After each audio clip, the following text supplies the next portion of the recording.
bëggoon wax rek que ne programme d'urgence bii ñuy wax yemul rek ci recrutement juróom benn fukki junni ak juróom ay ndaw loolu benn pàcc la ci ndax bi président de la République décidé def programme d'urgence bi dafa wax nit ñi ñu waxtaan ci gox yi ak gox-goxaan yi ci département yi nit ñi def CDD yéeg ci région yi def CRD wax li nga xam ni mooy seen xaar seen mébét ci emploi des jeunes au niveau de chaque département. donc loolu moo tax ci programme d'urgence bi loolu benn pàcc la ci juróom benn fukki junni ak juróom ay ndaw góor ak jigéen dina leen jël ci biir département yi ci liggéey yu nga xam ne nii ci wàllu reboisement la ci wàllu cadre de vie ci wàllu tourisme ci wàllu sport ci wàllu santé ak ci yeneen wàllu yoo xam ni sama naataango ministre de la jeunesse dina ci ñëw léegi. loolu benn pàcc la beneen pàcc bi convention nationale état employeur nga xam ni président dafa décider que ne daf ko yóbbu ci benn milliard yóbbu ko ci fukki milliards ak juróom lan mooy convention état employeur. convention état employeur ndaw ñi suñu jàngee ba pare génn dañ dem wuti liggéey ci entreprise yu bëri dañ leen wax ne amuloo expérience parce que yaa ngi soog a génn école amoo expérience état taxawal convention boo xam def ci xaalis def ci milliard pour que ndaw boobu su demee ci entreprise bi di fay genn wàll gi état di fay genn wàll gi entreprise bi ci tënk ndaw bu ñëw ci entreprise war a am fa stage à travers la convention état employeur entreprise war a fay ñaar fukki junni entreprise day fay fukki junni état convention état employeur bi ñëw fay fukki junni loolu bi ñu ko defee ci ñetti at yi tax na ñu gunge junni ak juróomi téeméeri ndaw yoo xam ni ci milliard boobu dinañ nekk ci entreprise di liggéey état bi di compléter seen fay président ne loolu suñ ko buggee yokk baral ko nañ yokk enveloppe bi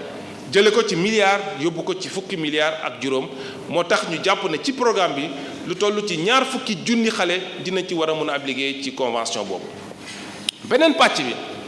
bu am solo ci programme d'urgence bi mooy Sénégal dafa bari ay ndaw yoo xam ne nii nekkuñu ci école nekkuñu ci liggéey nekkuñu ci formation président décidé ci biir programme bi que ne lu toll ci fanweeri junni xale 30 000 xale ñu tudde leen ay apprentis ñu tudde leen ñi nga xam ne ñu nekk école dugg teel a génn seen jàng yàqu mais ñu tudde leen aussi ñi nga xam ne ñoo génn ci daara yi parce que mën nga am sa doom décider mu dem jàngi alxuraan su paree état daf ko warul jox ko métier gunge ko pour mu mën a dugg dans la vie active ñooñu ñu boral leen ci programme bi fanweeri junni place yoo xam ne nii dana tax xale yooyu di jàngi ci atelier artisanaux yi mais aussi di dem compléter seen jàng ci école de formation yi nekk ci seen gox-goxaan yi donc muy formation en alternance nga nekk apprenti nga génn école dugg école teel a génn wala nga génn ci daara bëgg a jàngi métier programme boobu moo lay jël di la yóbbu ci école ci atelier artisanal bi mais di la yóbbu ci école bi pour nga compléter sa formation ñooñu nag président décidé que ne waxuma ko ci nasaraan léegi dinañ leen jox ñetti junni ci comme bourse pour seen formation loolu lu am solo la dafay régler ñaari problème benn mooy xale bi su génnee école su teel a génn école wala mu génn daara wala mu nekk ci apprenti dina formation boobu dina mën a tax mu toog ci dëkkam mën a jàng métier mais xale boobu nga xam ni dafa nekk ci atelier bi di fa jàng métier su ngoonee wala bu samedi wala dimanche mu dem ci centre de formation bi compléter formation kooku dina tax bu ëllëgee mu nekk beneen nouveau type de maître artisan boo xam ni entreprendre dina ko yomb liñ ci jublu mooy que ñooñu ci seen gox suñu jàngee métier tey ci centre bi suba ci atelier bi ci ngoon gi ci centre bi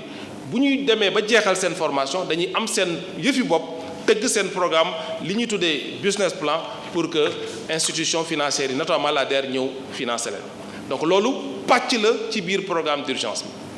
beneen pàcc mooy président dafa jàpp ne parce que loolu statistiques yi ñoo ko wan que ndaw ñu bëri ñuy génn di wut liggéey amuñu compétence maanaam amuñu métier ni ñu koy wax ci wolof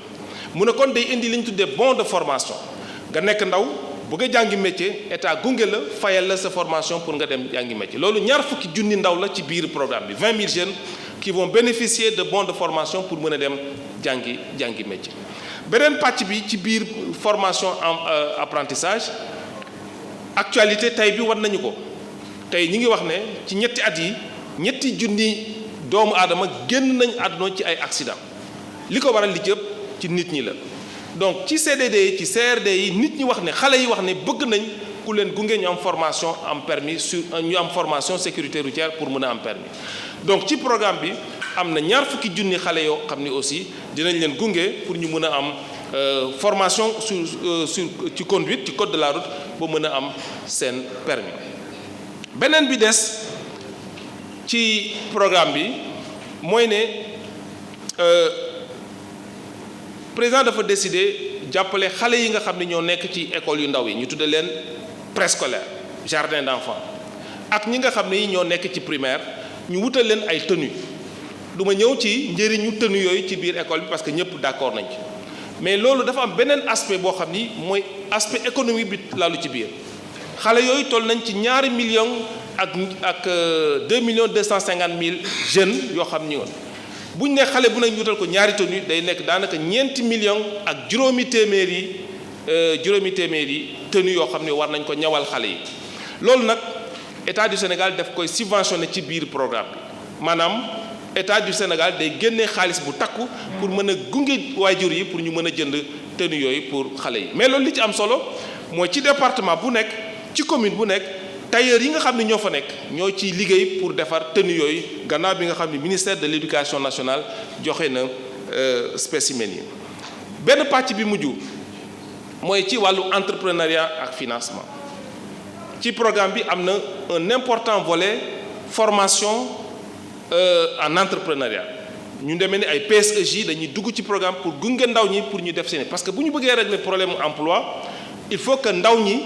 nangoo def seen yëfi bopp mais def seen yëfi bopp nag dafa am yoon muy parcours d'insertion boo xam ne la ñu war a gunge xale yi jàngal leen tàggat leen lañ leen yore seen yëf bu ñu paree ñu financer leen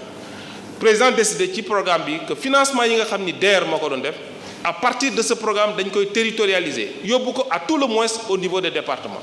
xaalis bi nga xam ni daanaka toll na ci 75 milliards de francs CFA ci financement dañ koy tas ci biir département yi pour que ci biir département yi ñu mën leen financer directement loolu nag pour ñu def ko dafay am li ñuy tuddee pôle emploi entrepreneuriat pour les femmes et les jeunes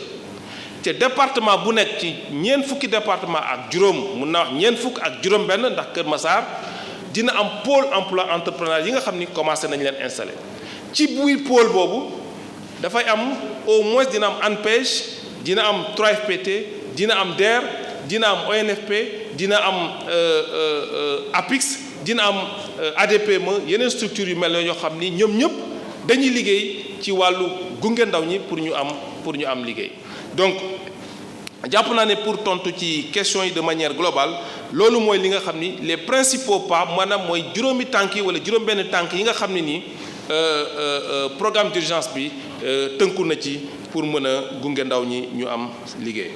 jàpp naa ne monsieur le ministre loolu laa amoon ci li ma dans un premier temps su amaatee yeneen leeral ma dellu si waat que convention nationale état employeur da doon tax xale yi bu ñu jàngee ba pare bëgg a dem liggéey ñu leen amu leen expérience ndax liggéeyagu leen fenn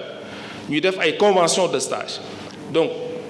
président décidé ma bëgg ci jaajëfal aussi le secteur privé parce que bi ñuy toppatoo programme d'urgence bi ñu def ay waxtaan yu yaatu ñoom ñu nangu le secteur privé sénégalais que seen contribution mooy que contrat yi ñuy def ci biir convention nationale état employeur bi du nekk ay contrat de stage mais ay contrat de travail à durée déterminée maanaam ñaari at ki xale bi lañ koy jël su jeexee ñu fëlaat ko beneen ñaari at beneen bi mooy ci wàllu recrutement li ma wax léegi que ne fonctionnaires yi nekk ci Sénégal yépp fanweeri junni ak ñeent lañ ci programme d'urgence bi ñu décidé recruter juróom-benn fukki junni ak juróom mu nekk opération de recrutement bu mag bu Sénégal masul am président de la République jox ñu ci instruction ci ñaar benn bi mooy na egg ci suuf territorialisation des actions publiques mais beneen bi mooy transparence ak pragmatisme ci recrutement bi donc moo wax ne pôle emploi entrepreneuriat yi ñu taxawal ci département yi préfet moo koy jiite